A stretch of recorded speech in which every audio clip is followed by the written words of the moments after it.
მოვედით თაბორზე, რამდენადაც საზოგადოებისთვის ცნობილია, სწორედ აქ ამ შენობაში ცხოვრობენ ივანიშვილები. თაბორის რეზიდენციაში გადმოსვლით გამოდის, რომ ივანიშვილები გაფართოვდნენ 6000 კვადრატული მეტრით. ეს იმ დროს, როცა თავად შეიძლება ითქვას, წუწუნებს, რომ სანქციების რეჟიმში თანხებთან წვდომა არ აქვს. აუდიტის უახლესი დასკვნიდან კი ჩნდება კითხვა: უხდის თუ არა ოლიგარქი თავის თავს ამ რეზიდენციაში 146 მილიონს.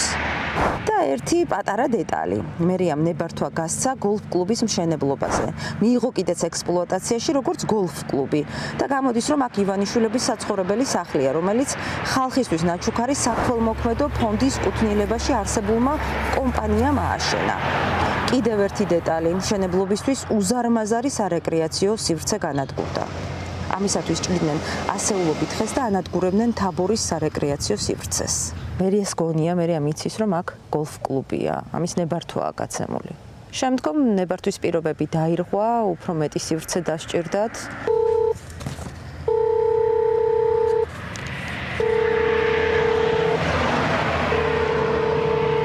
The person you're trying to reach is unavailable.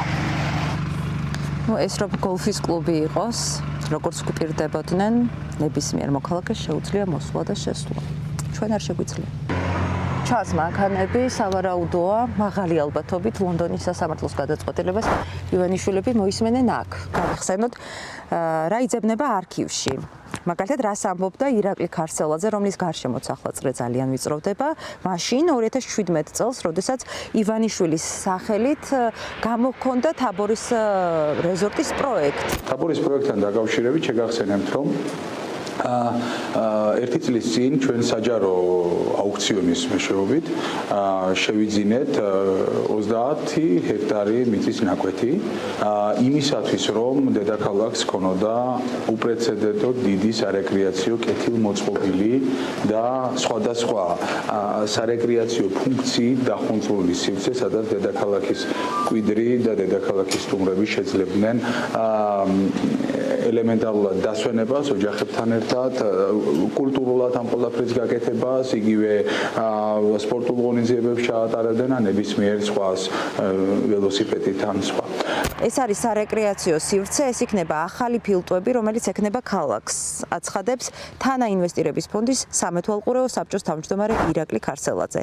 ის აღნიშნავს, რომ პროექტთან დაკავშირებით რეალობა რადიკალურად განსხვავდება იმ დეზინფორმაციისაგან, რაც მიზანმიმართულად საზოგადოების შეცდომაში შეყვანის მიზნით ვრცელდება. მისივე თქმით, სივრცე დაახლოებით 2.5-ჯერ მეტია ვაკის პარკზე და ეს იქნება ადგილი, სადაც შეიძლება ნებისმიერ ადამიანს გავიდეს, დაისვენოს და არა მანქანით, არამედ საბაგიროთიც მოხვდეს ტერიტორიაზე. აი აქ. აქ არ გვპასუხობენ ქართულ ფონდის ანგარიშები. რა საიდუმლოებულია. The person you're trying to reach is unavailable. აი ესეთი გამჭვირვალობა უყვარს ოლიგარქს. როცა საქმე მას ეხება, სხვებს რო ეხება იქ. უკაცრავად გოლფ კლუბში გვინდა შესვლა. არიან.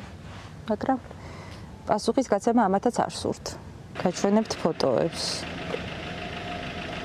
ეს არის მერიამ ჩააბარა ექსპლუატაციაში როგორც გოლფ კლუბი. აი ეს არის გოლფ კლუბი, ქვემოთ რაც არის. ვერ გეტყვით ქალბატონო, ეგრა შენობაა, ნახეთ, აქაც აწერია თაბორი პარაგრაფი გოლფ კლუბი არის ეს. ანუ შედგენდები აქვს შეიძლება. ანუ გოლფ კლუბი ნამდვილად აქ არის. გოლფ კლუბი არის, ეს არის. მეტი. ამის ქვედა შენობაში არ არის გოლფ კლუბი. იქა მაგეთქანი არის.